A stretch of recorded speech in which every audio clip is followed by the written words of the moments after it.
السلام علیکم۔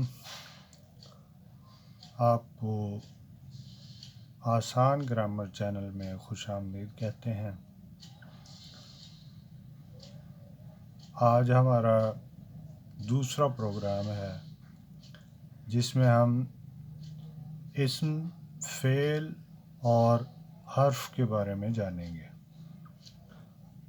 پہلے پروگرام میں جیسے لفظ اور کلمہ پہ بات ہوئی، آج کلمہ کی جو 3 اقسام ہیں، اسم، فعل اور حرف پہ بات ہوگی۔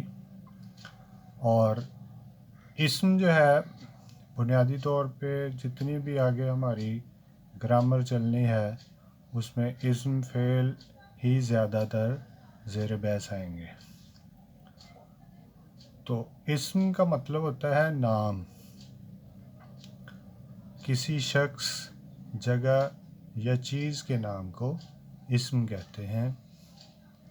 لڑکا ہے جیسے لڑکی ہے، آدمی ہے۔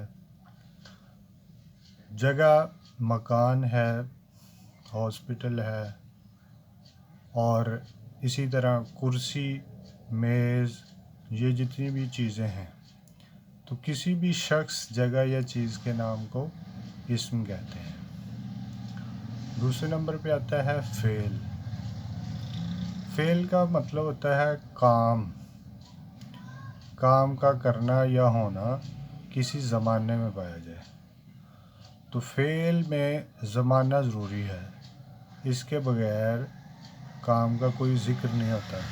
جیسے ہم کہتے ہیں اس نے کھایا تھا، وہ کھاتا ہے، وہ جائے گا وغیرہ، یہ فعل کی مثالیں ہیں۔ کرنا، ہونا، آنا جانا وغیرہ یعنی فعل، کام۔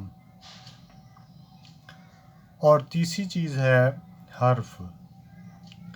حرف کا اپنا تو کوئی معنی نہیں ہوتا، لیکن اسم اور فعل کو ملانے کا کام دیتا ہے۔ جیسا کہ نے، سے، کو، تک، اوپر، نیچے، آگے، پیچھے، باہر، درمیان وغیرہ، یہ کیا ہے؟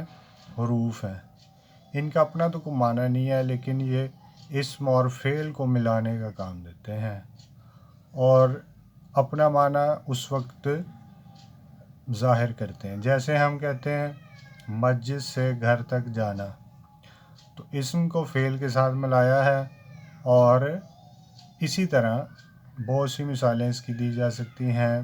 ہم کہتے ہیں کہ میز پر کتاب پڑی ہے، تو پر جو ہے یہ حرف ہے، تو اپنا تو اس کا معنی کوئی نہیں ہے، لیکن جب اسم اور فعل کے ساتھ آتا ہے تو یہ اس کے معنی میں اضافہ کرتا ہے۔ تو بیسیکلی بنیادی طور پر اسم اور فعل کو ملانے کا کام کرتا ہے۔ یہی تھا آج کا ہمارا سبق۔ اپنا بہت سا خیال رکھیے گا۔ اللہ حافظ۔